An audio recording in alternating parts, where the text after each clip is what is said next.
Hi. Um, Hi. So I want to start off with the fact that I'm going to be talking about something very difficult. And I'm going to preface this by saying that I'm going to be talking about suicide, and I understand if anybody needs to leave the room. I know that it's a hard subject for all of us, and some people might need to leave, and that's understandable. And maybe today is not the time that I am able to talk about this with you, but in the future you are able to reach out with me. That'd be great. Um, so, as a kid, I was diagnosed in middle school that I was bipolar. I've been dealing with emotions in therapy visits since I was very young. And I graduated my undergrad and was fine until things took a turn and I turned my ankle and I completely destroyed my left leg. And it was just the dumbest way to do it. But it was destroyed.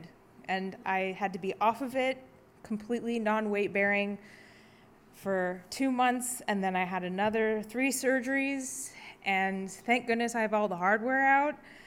And not being mobile like that, you start to get kind of stir crazy. You always have to have a chaperone going out because, of course, you're going to tip the scooter. And one time I ended up going to Target, and that exact same thing happened. And I fell, and people were trying to get me up, and I was just like, just leave me on the floor in shame. Just leave me here. I was at such a low place. I just didn't want them to help me up. It's very hard being taken care of, as I know from my father being a doctor. My social life went from being going around with a few friends to talking to my dog and my cat. And, I'm an introvert, so usually that would be fine, but I still needed more connection than, talking to my dog and cat. So I started to get very depressed, and of course it was a lot more problematic because I was bipolar. I'm bipolar, and my self-esteem, which is usually ridiculously low, went to the ground. And I started to think things that scared me. It's not like I haven't had those thoughts before, but they were a little bit more intense this time, and I had thoughts of self-harm. And they were so strong, I knew I needed to get help, but I was so embarrassed. I didn't want to get help from the people I knew. So I went to a chat program, and they called an ambulance for me.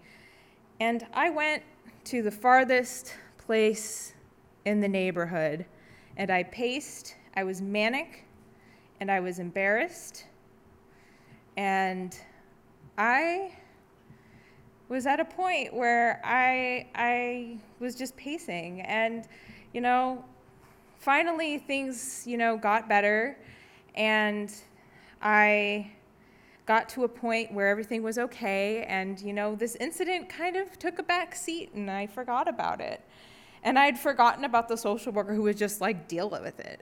And then I applied and got the news that I was accepted into this program. And when I was first starting to think about, well, what would I do for a thesis? Joon of the K-pop band SHINee passed away. He killed himself of suicide. And I'd listened to their music. I've loved them for many, many years, since I graduated my undergrad. And I've had so many friends who've connected with that, about them together.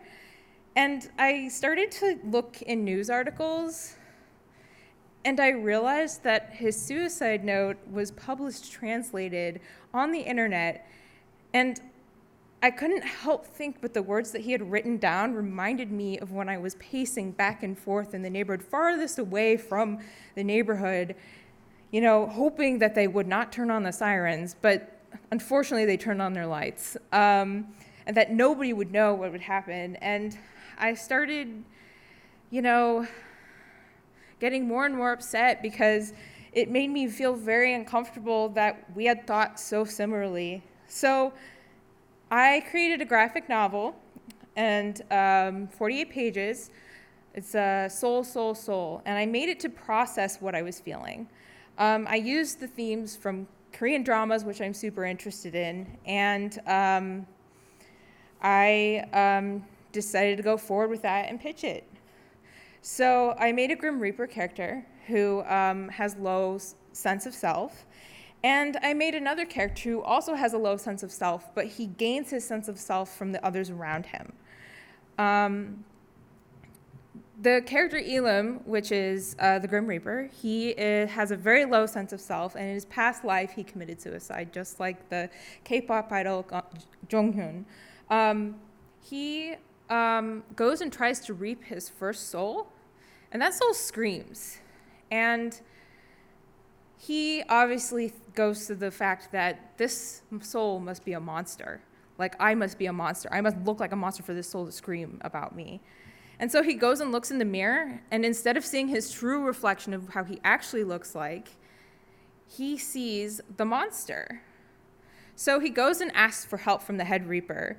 And the head reaper says that he can use shoes to change his appearance and become more relatable and turned into their appearance so that he can be more relatable when he goes and guides them to the afterlife. But he starts breaking the shoes because he has such low self-esteem.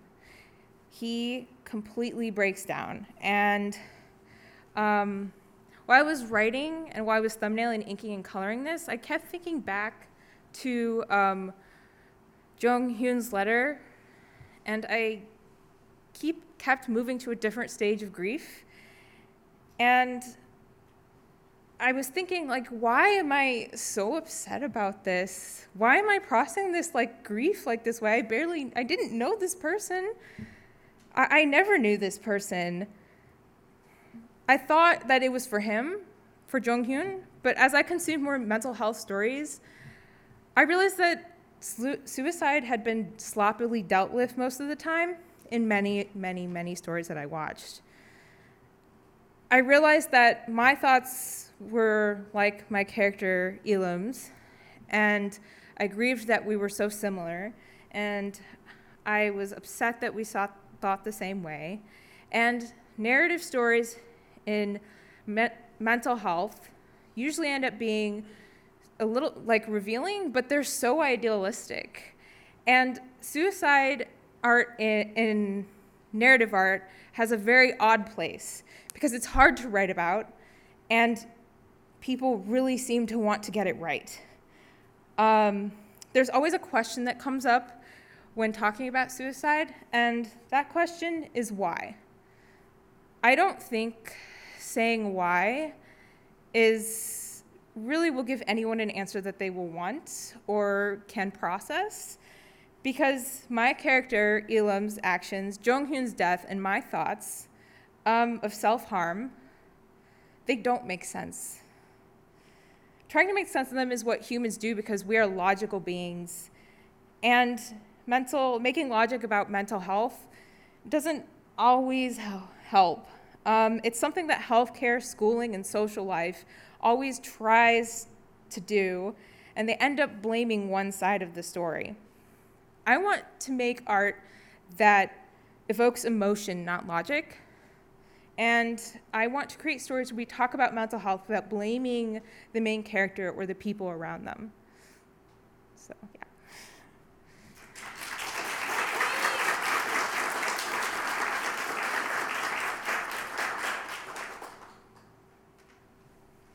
Questions? Yes, Ben. Was creating this helpful to you, or is that kind of go to what you're saying, and that's why it helps you go through this creating process and have something that we can read? Yeah, it was helpful. I think that with creating anything, you always go through a process of like a mental check of where you are. No matter if you are an emotional person or not, like no matter where you are in the process, you are in a state of where you are. So as you come to a conclusion, you've kind of made I guess like the ending statement when you finish. So. Forgive me in your introduction, I failed to hear your name. Oh. So in addition to your name, could you introduce yourself and tell me who you found as a mentor? Oh, yeah. My name is Katie or Kathryn Silver, and my mentor is Ken Nimura. He is a comic artist based in Japan. He is wonderful. He worked on I Kill Giants with Joe Kelly, and it was a wonderful story about a girl who thinks that she can kill giants. And you see her truth throughout the story, but it might not necessarily be everyone's truth. And that's, how he portrayed the images in Joe Kelly's writing really is what pulled me towards him. So that's why I chose him. Pilar? I feel like you have a very valuable message to tell, and I feel like it's very important and bravo. What are your plans moving forward, getting this out to the world and sharing it? Well, for this specific story, I have a few places that I'm going to be pitching it as a 3-issue comic that can be put together in a bound book.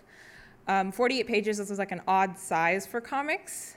And then moving forward, I would like to make more mental health stories, as well as stories about students with academic disabilities that aren't necessarily optimistic, but realistic. So